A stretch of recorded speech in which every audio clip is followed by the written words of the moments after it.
Hello everyone, Don here. Decided to come down to the airport today and do a little work on it so I don't have to worry about it next time I want to come down and do some taxi running and see if I can get this tail in the air again. And a new camera when it shows up, get it out here and get some better video. Alright, so I had a lot of comments, people in the last two videos, when they seen me doing this from the seat of my plane the other, I guess it was last Tuesday, when I did the tail up thing, up a video. Everyone kept commenting on the little thumb screw behind my head, concerned that I could smack my head on it. So I'd mentioned in the comments, that my head can't reach it. So yesterday, because the weather's 90 degrees, today it was 91 down at the corner bank when I pulled in today, and it's dead calm. There's not a breath of air out there, and it's humuggy. So excuse me, it's really nasty out. So yesterday I decided to go ahead and get out my little piece of plywood that was already cut to make a headrest. So what you see here is my little headrest now. Now, you see there's a shelf back here. It goes from here all the way back to my shoulder blades. I can't go back any farther than that. So without this bumper here, my head touches back here. So right now you can see where that button is. I mean, it's 2 or 3 inches above my head, and I cannot physically reach that.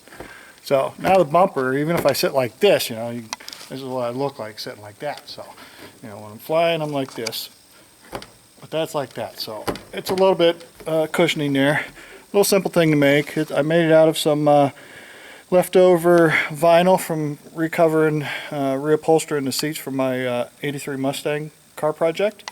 So I didn't want to go buy, like a yard of black vinyl, so I figured this is a dark charcoal gray, so looks fine, and it's just held on with a screw through the back. So you don't have to be concerned about that button anymore. You can physically see I can't reach that thing at all. I mean, it just don't work. So also, all right, now the other thing I had to do, let me turn this camera in so I can see, is if you want to see what it kind of looks like when your feet are in here, this is how my legs are inside this plane.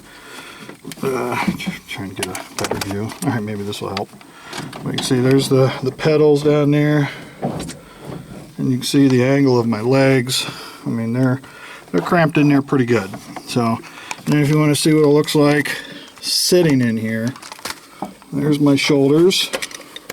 Trying to maneuver this light so you can see. There's my left shoulder.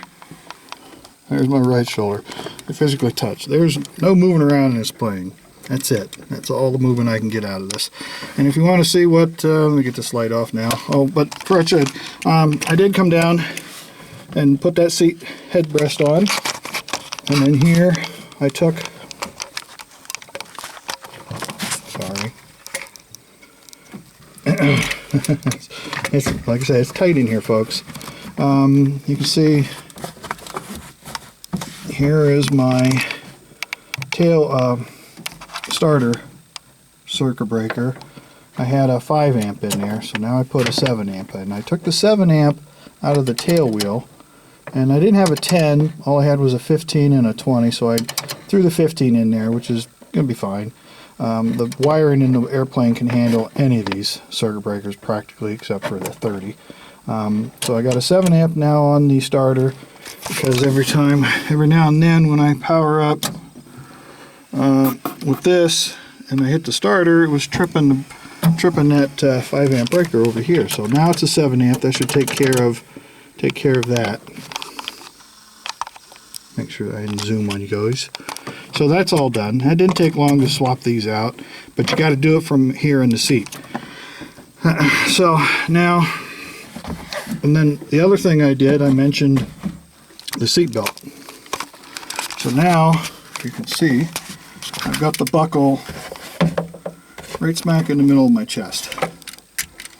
I was able to lengthen this side and shorten this side because my arm was catching this buckle over here on the side. My arm would catch this buckle, and it only takes that much to disconnect. So, all right, let me get out of this airplane. Get this light turned off first. Sorry. All right, then I can pop this buckle, and then you see these two tails for the shoulder harnesses. They just slip over for to let go. Just toss these over my shoulder. And let me crawl out of this thing, folks. Oh, if you wanted to see what it looks like out the front of this plane, that's what I see when I'm taxiing. You know, I can't see that way, and I can see that way. That's it. You can't see over that nose. This is pretty much level. That's right at my bird's eye view right here. So, alright, let me slide out of this thing real quick. It's a little cooler here in this hangar. Oh, and another thing, this little seat cushion I put on, headrest that is. 1 second, folks. Can't do this with one hand. It takes 2 hands to get in and out of this plane. Now that little headrest sitting there, it's right there in the way of me sitting on that ledge. So it's taking away some room for me to get in and out of this thing.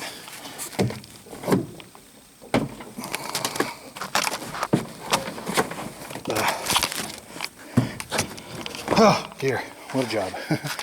But now it's in the way. The little guy's in the way of sitting right here. So I'm hitting this, so I'm losing 1.5 inches. Sorry, 1.5 inches. Alright, I did turn the radio on. For some reason, they're only given the weather in Celsius. But it's 32 degrees Celsius. Don't know what that is in Fahrenheit. But I know it's over 90 degrees and humid. In this hangar, didn't bother opening the doors.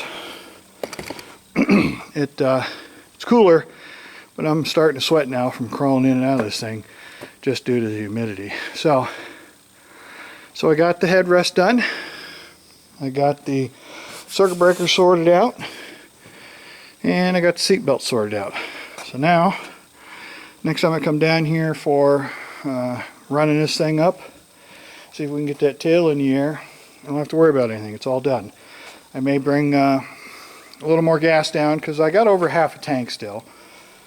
I put essentially 10 gallons in the last 2 times. I brought down 5 gallons each, so I've probably burned maybe 2 or 3 gallons just in that hour and a half of running around testing.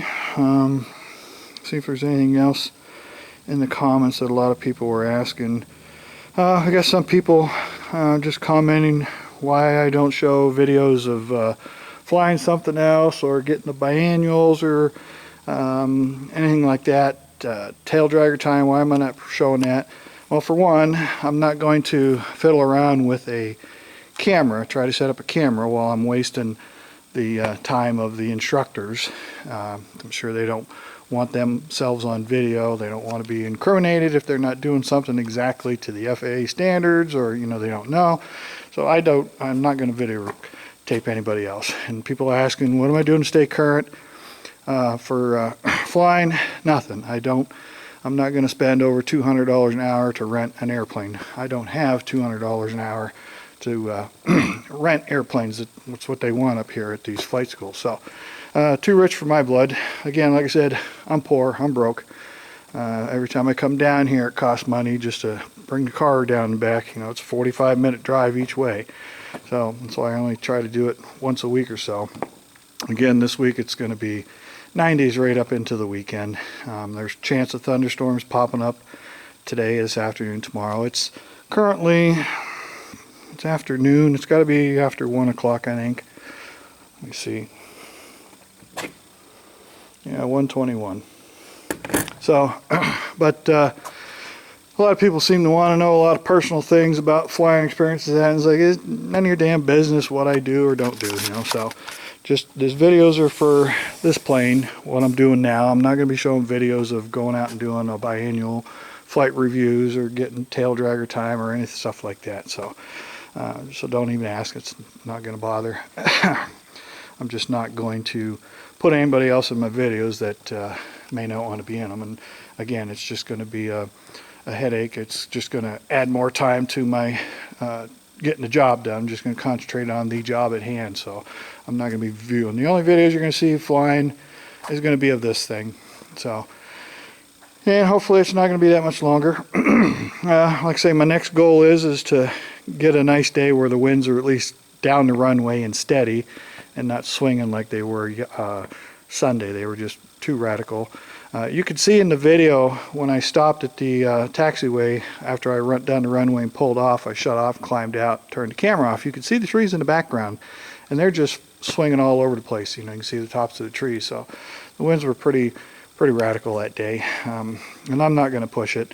It was real sensitive. The gusts were hitting the tail. You can see, one commenter was saying it seemed like I was using a lot of right rudder. It's like, yeah, I was, because that's where the crosswind hits the plane. It doesn't push the nose over, it pushes the tail over. So the left crosswind was hitting the rudder and pushing the tail to the right. So you had to put in a lot of rudder to keep the thing going straight. Plus, at that point, I probably wasn't going that fast, you know, maybe 40 mile an hour, and the rudder isn't as effective at the slower speed. So while I'm hitting the rudder, there's times I do have to touch the brakes to help pull the nose back over and keep the thing from going left, because this is a counter-rotating prop to conventional aircraft. Conventional aircraft propeller spins clockwise this way.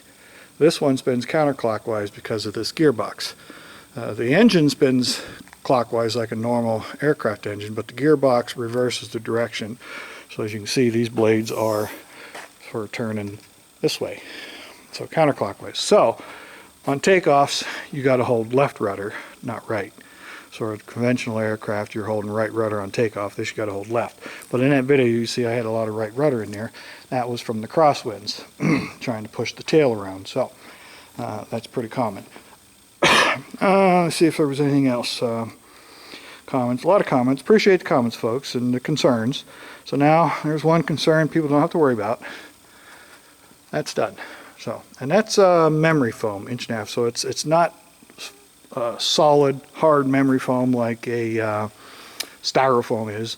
It's got a nice, good cushion to it. It's squeezable, but it's not really soft like regular upholstery foam you would buy. It's way firmer than that, but it's comfortable.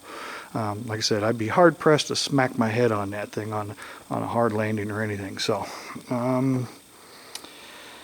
I think everything is good. You know, like I said, the oil and that was all real good. Water was good. Just topped it off. Brakes, everything seems to work fine. I just need to get a break in the weather, and it doesn't look like that's going to happen this week. It's miserable out there. It's like I say, it's not too bad in here with the doors closed. So I was lucky that these guys, they probably didn't go out because of the heat today, and but since the door's been closed, it's comfortable in here. Let's see. Oh, the camera, when it was mounted on here, that's this camera I'm using now. It's my little Sony Handycam. It's a little palm-held thing. But I was kind of disappointed in how much vibration it was still showing. And when I had this on my gyrocopter, it was doing the same thing, even though the shake mode is on the cameras set, you know, for shaking. But it's not as good as what there is today. This camera is probably over 10 years old. And it's a Sony, and it wasn't a cheap camera. So I ordered a motorcycle, bicycle anti-vibration mount that will attach to my mount that I'm using, and then the camera attaches to it. It's a three-prong type setup like this propeller. You know, it's got three legs on it, and there's two pieces, the top one and the bottom one, both 3 legs, and between the two there is, like out on the tip of there's a rubber vibration dampener on each tip, and then the other one's underneath it and attaches to it. So you've got a double plate, and then this is bent. So the bushings are, if you was looking at it, the tip's bent back, and the bushing's mounted at an angle. Well, it's mounted straight to the tip, but when it's bent back, it's angled. So they all angle inward to help with dampening vibration. So I got that ordered, and if that shows up, and the camcorder, the new action cam they like to call them, or GoPro style cam, I'm going to try it again with this one first. If that other one doesn't show up, if I get the mount in time. But I'll put the vibration mount on there, and then I'll redo that same test again, and hopefully the weather will be more cooperative and the wind's more favorable, so I can get her down the runway. The first time I had the tail up, the winds were nice and steady. They weren't swinging like they were Sunday. So I'm trying to think if there's anything else in the comments. The tail wheel works good.